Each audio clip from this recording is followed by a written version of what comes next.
Hay una razón por qué Jesús tenía que derramar toda su sangre. ¿Usted ha pensado por qué? ¿Por qué a Jesús le tenían que abrir el costado para que se desangrara? ¿Por qué a él le pusieron una corona de espinas? ¿Por qué a él lo tuvieron que moler? Dice Isaías 53:5: mas él herido fue por nuestras rebeliones. Y después dice: molido por nuestros pecados. A él lo deformaron, porque cada gota de sangre tenía que salir de sus venas. O sea, a él lo molieron, toda la sangre tuvo que brotar de su cuerpo. Y al final dice que un soldado fue y le clavó la lanza en el costado de Jesús, y dice que salió agua y algo de sangre. O sea, él ya no tenía sangre, algo había pasado en su cuerpo. Desde su cabeza, esa corona de espinas. ¿Cuál era el propósito para desangrar a Cristo? ¿Cuál era la razón? Y Isaías dice: el herido fue por nuestras rebeliones, molido por nuestros pecados, y el castigo de que tú y yo tengamos paz fue sobre él, y por su llaga fuimos nosotros curados. Con la ayuda de Dios, el domingo yo quiero hablar de este versículo y el siguiente. Dice: y nosotros le tuvimos. Como que nosotros solamente contemplamos eso como algo grotesco. Mire, hace algunos años yo solamente quería invitar a la iglesia personas que pensaran como yo, personas que ministraran como yo, que no nos incomodaran, que fuera toda su enseñanza y su doctrina conforme a lo que yo creía, con lo que yo me encontraba satisfecho, sin nada que me incomodara. Entonces yo escogía muy bien, y me daba miedo cuando alguien se paraba y comenzaba a hablar algo en lo que yo no estaba convencido, aunque la palabra lo dijera. Pero ¿sabe cuál fue el resultado de todos esos años? Lo mismo. O sea, porque era otro Ed que se paraba y como dice Pablo: cuando yo era un niño hablaba, pensaba y actuaba como un niño. Pero a través de la obra del Espíritu Santo, mi mente ha empezado a ser renovada. Y cuando viene gente, cada gente que viene a la iglesia, para mí me reta, me incomoda, me exhorta, me mueve. ¿Y sabes cuál es el resultado? Algo diferente. Que crecemos en la doctrina, en la obra del reino de Dios. Ore a Dios para que podamos estar unidos en esto, creciendo juntos. Y por favor, dile al de al lado esto: ayúdame, dile: aunque no estemos de acuerdo en todo, dile, necesitamos algo diferente. Dile: lo necesitamos. Necesitamos un soplo fresco de Dios. Hoy escribí algo en mis redes sociales: es mejor que afirmes, no adules. Yo tengo tanto problema con la gente que adula. Y a veces porque yo crecí en un entorno en el que yo quería adulación. Oye, ¿qué tal? Bien, todo lo vas haciendo genial. Y también me gustaba: mira qué bien te ves. No, wow, todo como mantener aquí. Pero eso no sirve. Y cuando alguien viene y me afirma y me dice: lo que estás haciendo está bien, pero necesitas hacer esto. Esto te ve genial. Y Dios me ha empezado a rodear de esa gente, y la necesitamos. Por eso es que el siervo de Saúl le dijo: vayamos a ver al vidente, a ver qué nos dice. Y esta es una de las razones de ser expuestos a la palabra de Dios. Y quiero que vayamos al tema en Juan 2:19, que dice: respondió Jesús y les dijo: destruid este templo y en 3 días lo levantaré. Dijeron luego los judíos: en 46 años fue edificado este templo, y tú en 3 días lo levantarás. Mas Jesús hablaba del templo de su cuerpo. Miren, vamos a estar orando en estos días, en estas semanas. ¿Me escuchó, iglesia? Vamos a estar orando para que Dios nos dé una revelación de lo que sucedió en la cruz, ¿sale? Y vamos a empezar a pedirle en nuestras oraciones matutinas que nos dé una revelación de la cruz, porque jamás volveremos a ser los mismos cuando contemplamos el sacrificio de Cristo. El apóstol Juan, en el capítulo 17 versículo 3, dice: y esta es la vida eterna. Lo podemos leer juntos, familia. 1, 2, 3. Dice: y esta es la vida eterna, que te conozcan a ti, el único Dios verdadero, y a Jesucristo a quien has enviado. O sea, una revelación de la cruz. La vida eterna, dice, es que conozcamos a Dios y a Jesucristo el enviado. Mire, porque a través del sacrificio de la cruz se llevó a cabo la redención. No había y no hay otra manera de ser redimidos. No se puede llevar a cabo una redención de la humanidad si no es a través de la muerte y el sacrificio de Jesucristo.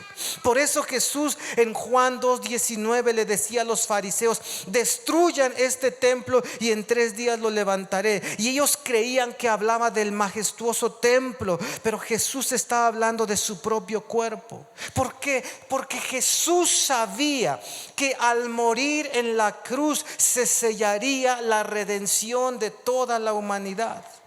Ahora, uno de los hombres en la Biblia que más hablan del suceso de la crucifixión es el apóstol Pablo.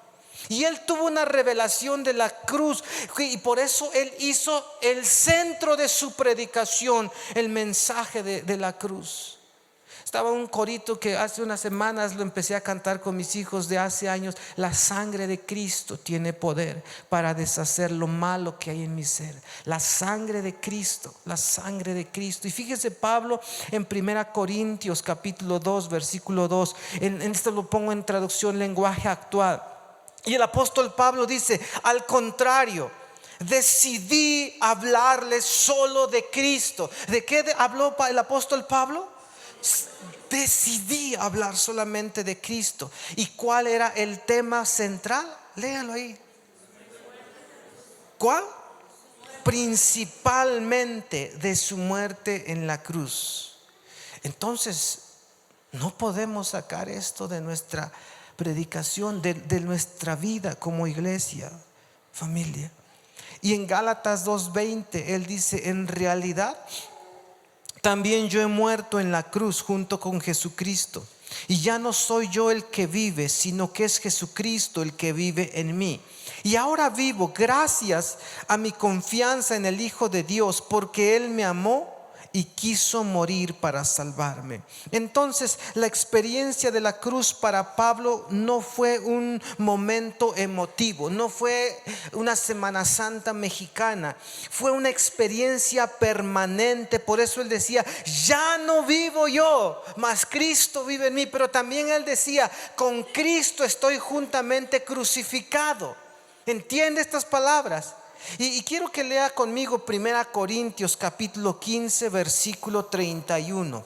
Capítulo 15, 31, 1 Corintios. Y dice: os aseguro, hermanos, por la gloria que de vosotros tengo en nuestro Señor Jesucristo, ¿qué cosa? Cada día muero. Y esta debe de ser la experiencia del cristiano. Y esto solamente es como una introducción a entender el poder de la cruz, y vamos a centrarnos. Y ha venido todo tan fluyendo por todo esto de la libertad espiritual, y sabe que en la cruz del Calvario se consumó nuestra libertad. Y cada persona que vaya a la cruz, por eso tenemos que llevarlos a la cruz. A cada persona tenemos que decir: mira, Cristo es el que te puede transformar. Allí se consumó mi libertad y mi redención. Entonces no tenemos por qué vivir en opresión. No hay otra manera de romper cadenas que por el poder de Jesucristo. ¿Estamos familia? ¿Qué le dije?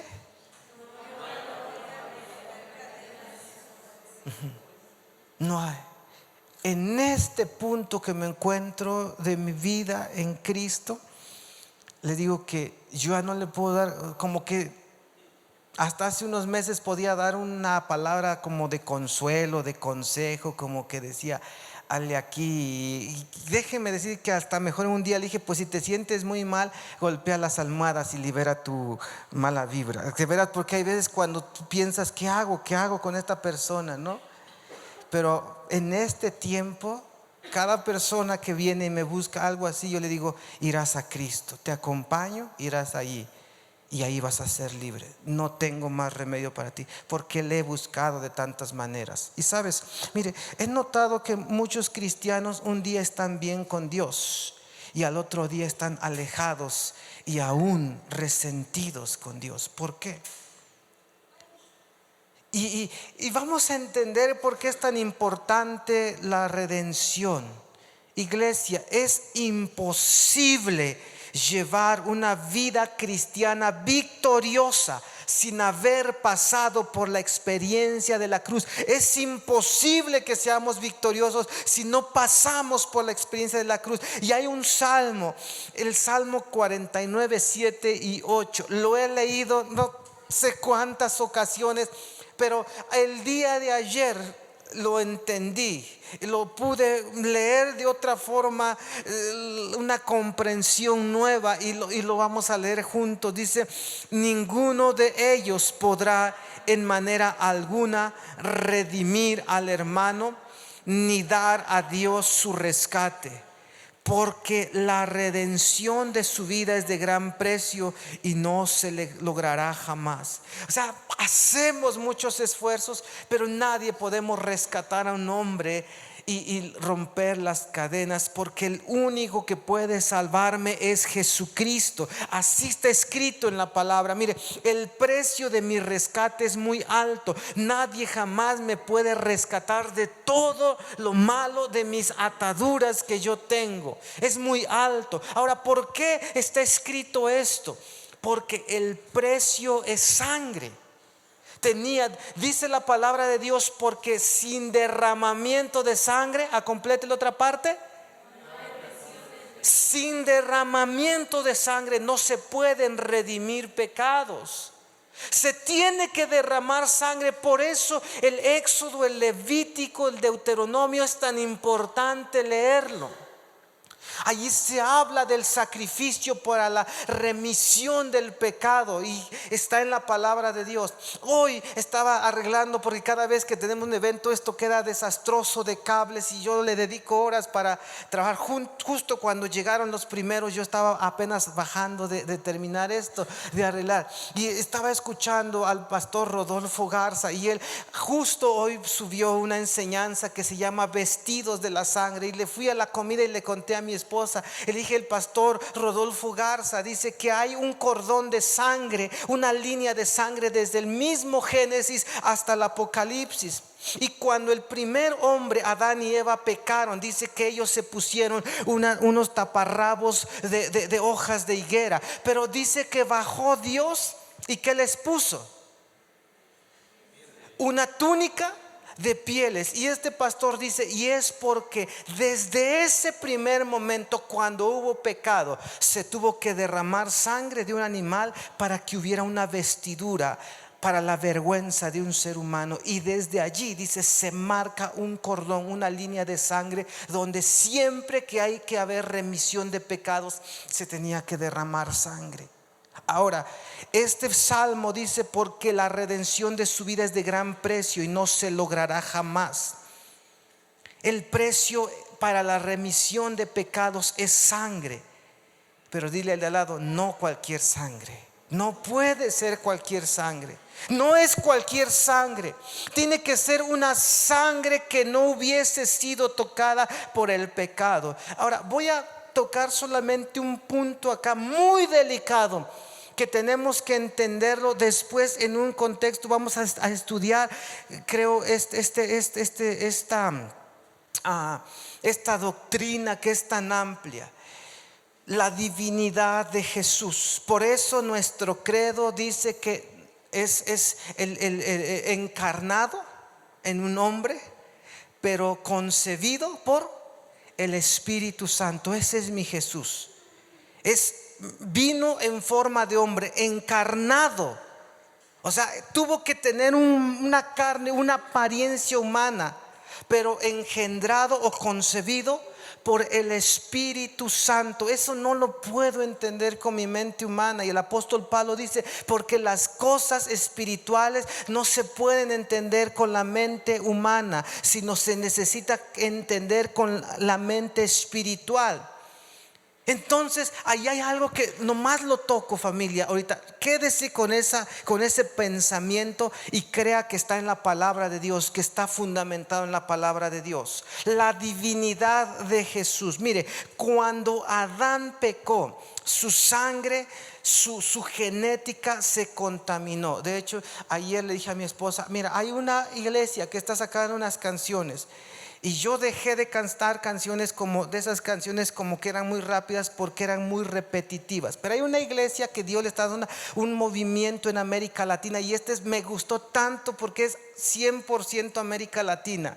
Y escuchaba a esta iglesia cantando unas canciones. Entonces hay un pedazo de la canción que habla que cuando venimos a Cristo nuestra genética cambió. Y esa frase se me quedó, y le dije a mi esposa: nuestra genética cambia. Y yo decía, esa palabra no la puedo entender con la mente, pero cuando entiendo que cuando Adán pecó, su sangre se contaminó, y por eso dice que todos los que nacemos en Adán ya nacemos en pecado. Mi amigo Abdías, es que hay Abdías, aún Leli abraza a Uziel, pero porque es descendencia de Adán, nació en pecado. Eso está terrible. Por la genética, por la sangre se metió el pecado y pasó a toda su descendencia. Por eso es que Jesús tenía que venir a este mundo y no con la sangre de Adán. Por eso ahí se habla de su concepción por obra del Espíritu Santo con María la Virgen. O sea, eso tenía que suceder así, porque tenía otra sangre, otro ADN. Nomás lo dejo como un pensamiento. Un día lo estudiaremos más. Ahora, pero hay más. Satanás no pudo doblegar a Jesús con ninguna tentación. Y denle un aplauso a Jesús porque resistió. Déselo fuerte. Bendecimos tu nombre y tu firmeza, Jesús, porque Satanás no lo pudo doblegar con ninguna tentación.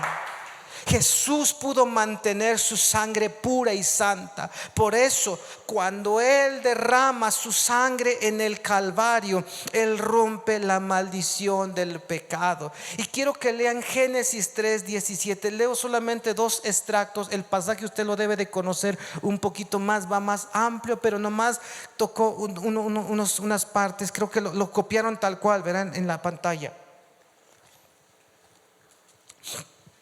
Y dijo al hombre: Dios vino y habló con Adán y le dijo: por cuanto obedeciste a tu esposa, la esposa ha sido influenciada por Satanás, viene la consecuencia. Maldita será la tierra por tu causa. Entonces, desde el Génesis, la tierra en que vivimos está maldita. ¿Me entendió esto?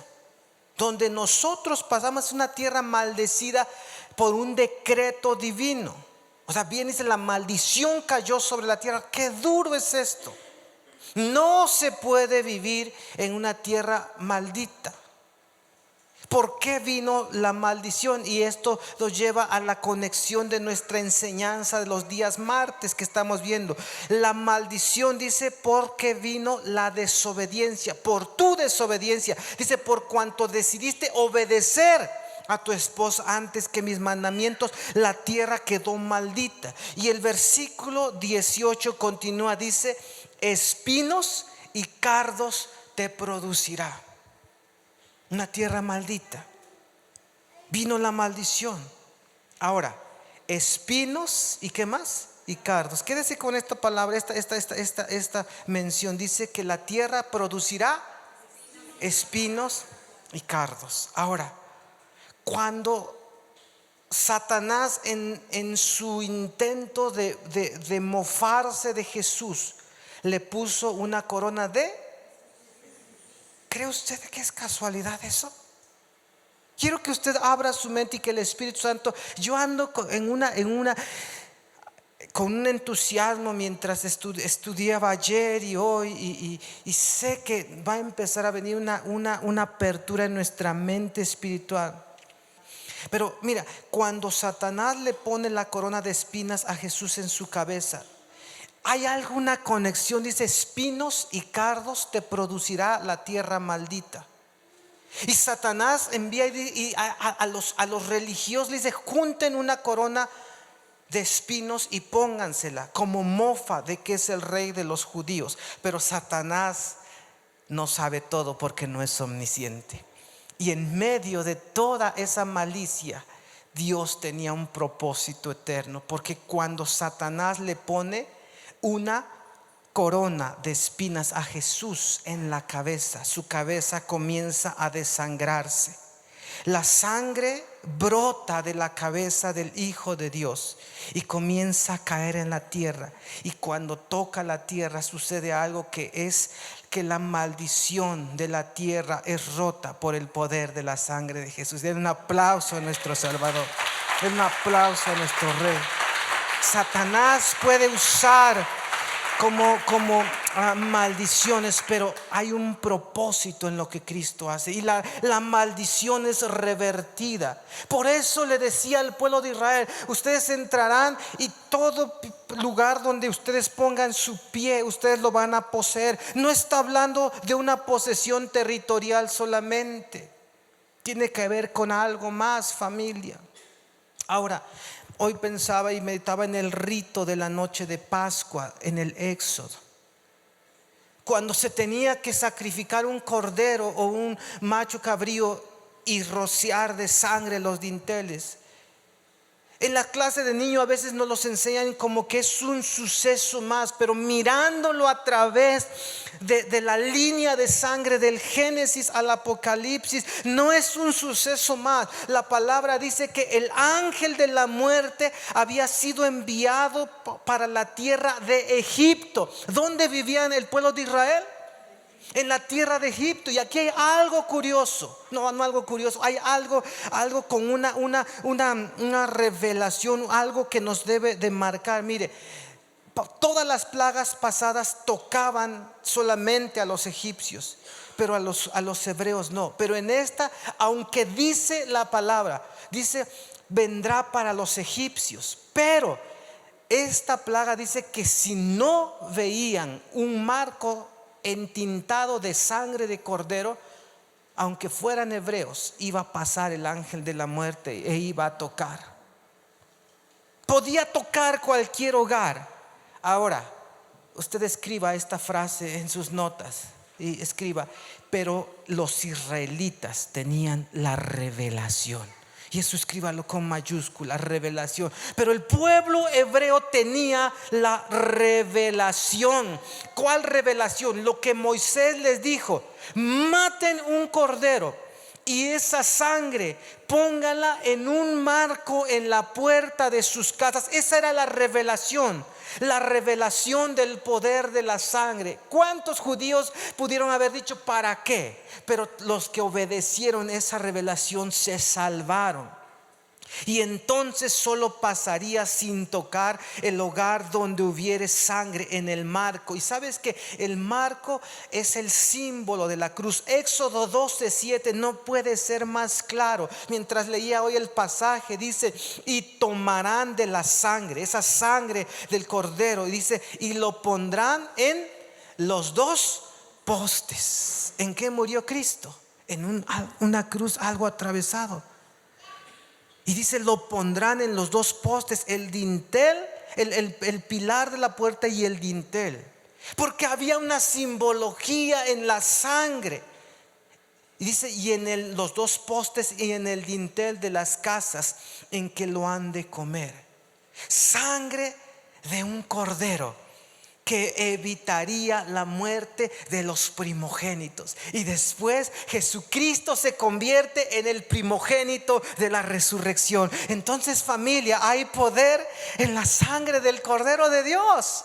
Amén. Hay poder en la sangre del Cordero de Dios. Eso nos tiene que entusiasmar. Usted se va a ir y va a cantar de la sangre del Cordero de Dios. Por eso Apocalipsis 12:11 dice: y ellos le han vencido por medio de la sangre del Cordero y de la palabra del testimonio de ellos, y menospreciaron sus vidas hasta la muerte. ¿Cómo han vencido? Por medio de la sangre del Cordero. Gracias a Dios que tenemos tantas canciones que mencionan la sangre del Cordero, la sangre de Cristo. Y usted los va a empezar a cantar en sus hogares. ¿Está bien, familia? Va a empezar a buscar eso y va a empezar a moverse esa doctrina, esa enseñanza en la iglesia. Y vamos a empezar a prevalecer. Ahora, lo que le compartí hoy es bien importante. Porque si usted entiende la palabra en el rema y en el logos, escritura y revelación, empezará a experimentar un nivel creciente de libertad. ¿Me entendí, familia? Porque si la revelación no afecta a tu entendimiento, seguirás estancado. Tendrás el conocimiento, pero no se activará en tu espíritu. Por eso es tan importante, si la revelación, y eso se lo puedes mencionar a tu compañero, si la revelación no afecta tu entendimiento, seguirás estancado, como me pasó a mí por mucho tiempo. Por eso yo quiero orar por la gente. Yo quiero estar viendo y entiendo y confío en el poder de la sangre de Cristo. Sabes que en Jesús tú encuentras redención y liberación. Levante usted su mano derecha y si la tomas, le toma una mano a tu hermano allí y declara esto bien alto. Ahora tengo tantas ganas de proclamar y me impulsa esa gente que viene y dice que proclamemos. Y yo tengo unas razones en la palabra bien intensas para proclamar, porque a través de nuestras proclamaciones viene la vida. Entonces usted hágalo en el espíritu. Diga esto bien fuerte: la vida de Jesucristo. No, le dije algo. ¿Cómo lo tenía que decir? Como proclamación, ¿sí? Entonces, 1, 2, 3. Me redime. Vamos juntos, 1, 2, 3. La vida de Jesucristo me redime, pero su poder me libera. Pero su poder me libera. Aleluya. Ahora baje su mano, le leo un versículo en Mateo 9:21. Entendí 4 palabras en este pasaje. Mateo 9:21 dice, habla de la mujer con el flujo de sangre. Imagínense, había flujo de sangre y se estaba muriendo esa mujer por 12 años. Y dice, en el camino pasaron por donde estaba una mujer que había estado enferma durante 12 años. Su enfermedad le hacía perder mucha sangre y esa era una mujer inmunda. Al verlos pasar, la mujer, y aquí está lo primero de estas palabras. Número 1, tenemos que visualizar el pensamiento. Dios tiene que traer una visión. Por eso lo que te dije, Toño, escribe eso, te lo voy a preguntar o cáptate, para que nosotros podamos buscar, crecer, entender. Lo visualizamos. Pensó. La mujer se está muriendo desangrada y no tiene dinero, pero ¿qué hizo la primera cosa? Pensó, visualizó, pensó. ¿Y qué pensó? Si tan solo pudiera tocar el manto de Jesús. Y la segunda cosa es la proclamación. Visualizamos. Esto no es magia, por favor, no vaya saliendo yo, Señor, sino que esta mujer, su sufrimiento y su desesperación la llevaron a esa situación. La mujer en su desesperación y su necesidad dijo, pensó, ¿qué voy a hacer? No puedo entrar al pueblo porque soy inmunda. Si me ven me van a apedrear. Entonces dijo, pensó, visualizó, me voy a arrastrar por el suelo. Y creo que si tan solo yo toco el borde de su manto, yo seré sano. Esa fue su proclamación. ¿Qué fue? Su proclamación. Y lo tercero, entonces se acercó a Jesús por detrás y tocó su manto. Y esa palabra es fuerte, iglesia, porque la tercera palabra es actuar. Y sabes, hay un artículo que leí hace unas semanas que dice que la mujer hizo inmundo a Jesús, porque todos los que tocaban a Jesús con una enfermedad de flujos. Eran inmundos ellos, pero también al que tocaban. Y esa mujer hizo inmundo a Cristo. Pero es que ella primero visualizó y después, ¿qué hizo? Proclamó. Ella dijo: seré sana. ¿Qué dijo esta mujer?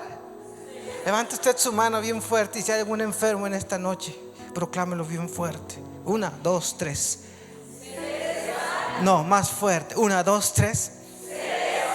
Nosotros seremos sanos por sus llagas.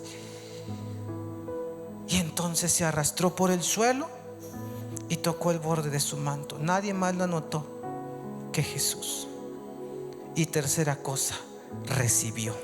Dice que al momento su flujo se canceló. Nadie más lo notó, porque la mujer se tuvo que arrastrar por debajo. Y Jesús dijo: ¿quién me ha tocado en este lugar? Maestro, está una multitud y tú preguntas quién me ha tocado. Y dice: es porque he sentido que poder ha salido de mí. Y entonces la mujer se levantó y dijo: yo fui, maestro. Y él dijo: no tengas miedo, esa fe te ha llevado a la sanidad.